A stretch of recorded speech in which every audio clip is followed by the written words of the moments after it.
बिस्मिल्लाहिर्रहमानिर्रहीम। अस्सलाम वालेकुम नाज़रीन कराम, एक नई वीडियो और एक नए मौजू के साथ आपकी खिदमत में हाज़िर होते हैं।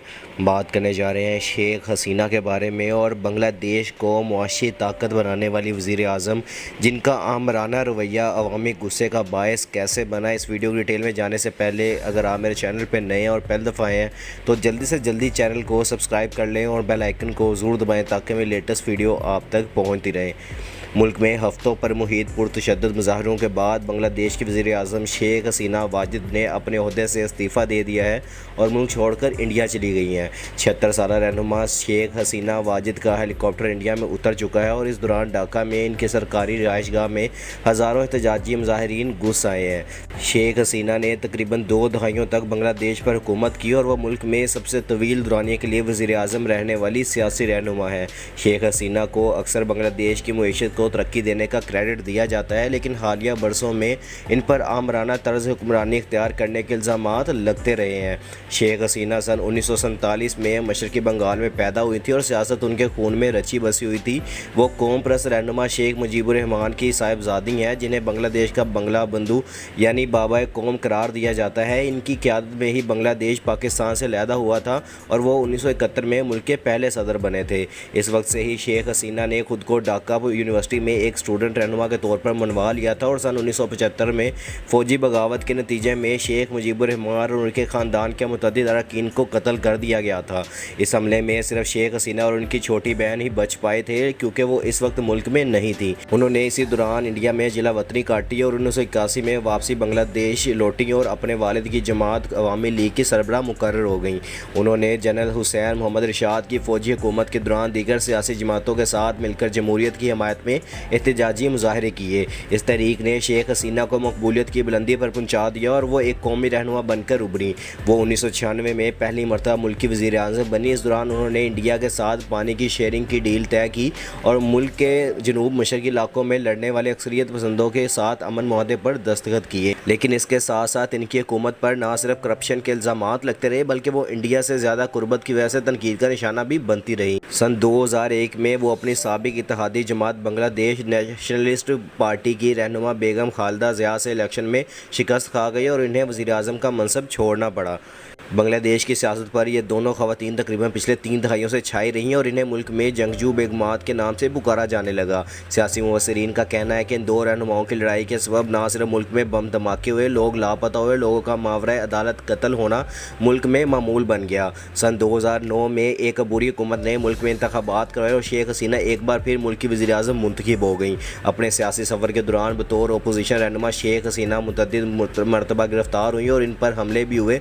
सन 2004 में एक ऐसे ही हमले के सबब इनकी क़ुव्वत गोई मुतासिर हुई थी। कई मरतबा इन्हें मुल्क बदर करने की कोशिश भी की गई और मुबैना करप्शन के सबब इन पर अदालती मुकदमात भी कायम किए गए।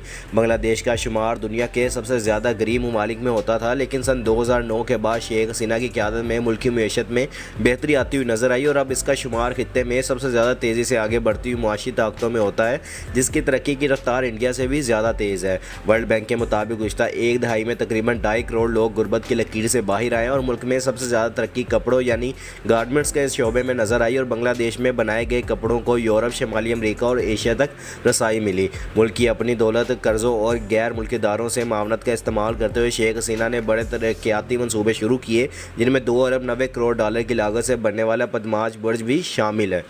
मुल्क में हालिया पुरतशद्दुद मुज़ाहरे शायद शेख हसीना के सियासी कैरियर का सबसे बड़ा चैलेंज थे और इससे कबल मुल्क में होने वाले इंतखाबात भी तनाज़ात का शिकार हुए थे। इंतखाबात के नतीजे में शेख हसीना की जमात लगातार चौथी मरतबा इक़्तिदार में आई थी और इनके इस्तीफ़े के मुतालबात किए जाते रहे, लेकिन शेख हसीना ने मुज़ाहमत जारी रखी और उन्होंने एहतजाजी मुज़ाहिरीन को न सिर्फ दहशतगर्द करार दिया बल्कि अपील की कि दहशतगर्दों से आनी हाथों से निपटा जाए। बांग्लादेश में सरकारी नौकरी को अच्छी तनख्वाह की वजह से काफ़ी अहमियत दी जाती है, ताहम तकरीबन निस्फ नौकरियां जिनकी तादाद लाखों में है मखसूस ग्रोहों के लिए मुख्तस है।